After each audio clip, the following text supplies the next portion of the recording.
Assalamualaikum. My name is Amila Mahijan. My student ID is 231233712. Today I am going to present my assignment on monetary and fiscal policy. My topic is an analysis of Bangladesh Bank's latest monetary policy, what changes were made, why they were needed, and what impact they have on our economy. This presentation has been prepared as a part of my course requirements.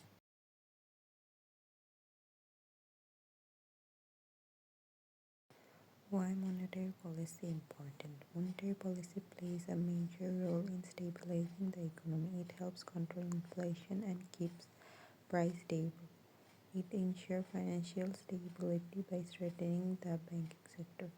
It also manages exchange rates and foreign reserves, which are extremely important for a trade-dependent country like Bangladesh. Ultimately, this action supports sustainable long-term economic.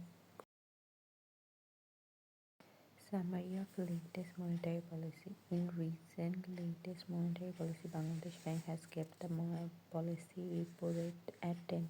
The standing lending facility rate is 11.5% and the standing deposit facility rate is 8%.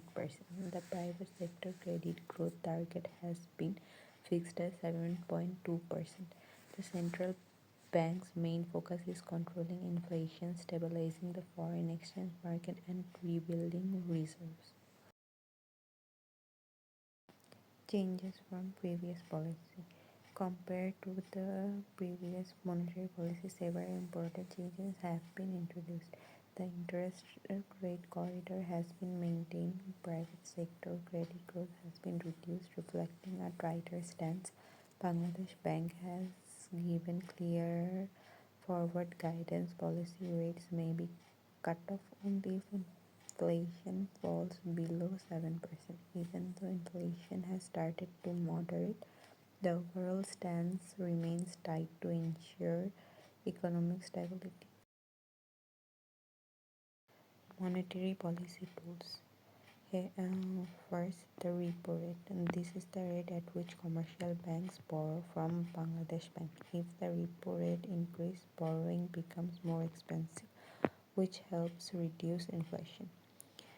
Second, SLF and SDF. These are the standing lending facilities and standing deposit facilities.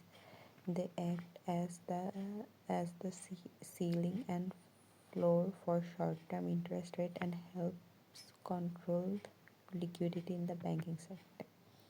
Third, the open market operation.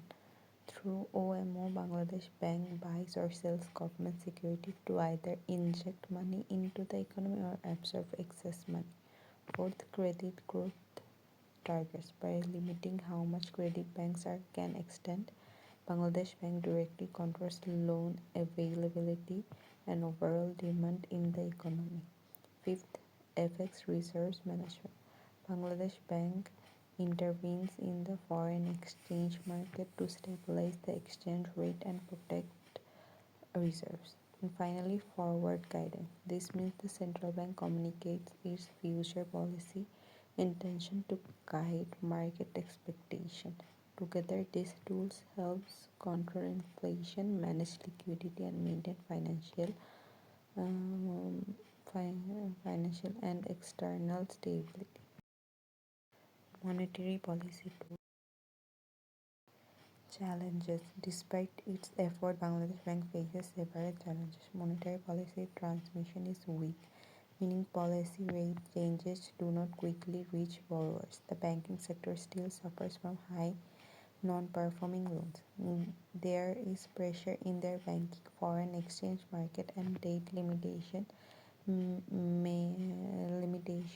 make forecasting difficult. Reserve constraint also reduce the central bank flexibility.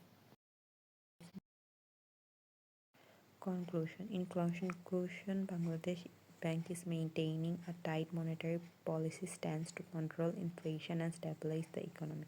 However, the effective reforms and stronger coordination with fiscal policy are needed to improve policy transmission and strengthen the financial system. The success of monetary policy is depends on how well this measure work together. In this chart, we can see the policy rate trend chart, where we can see how gradually the policy rate has increased over time. Thank you for watching my presentation.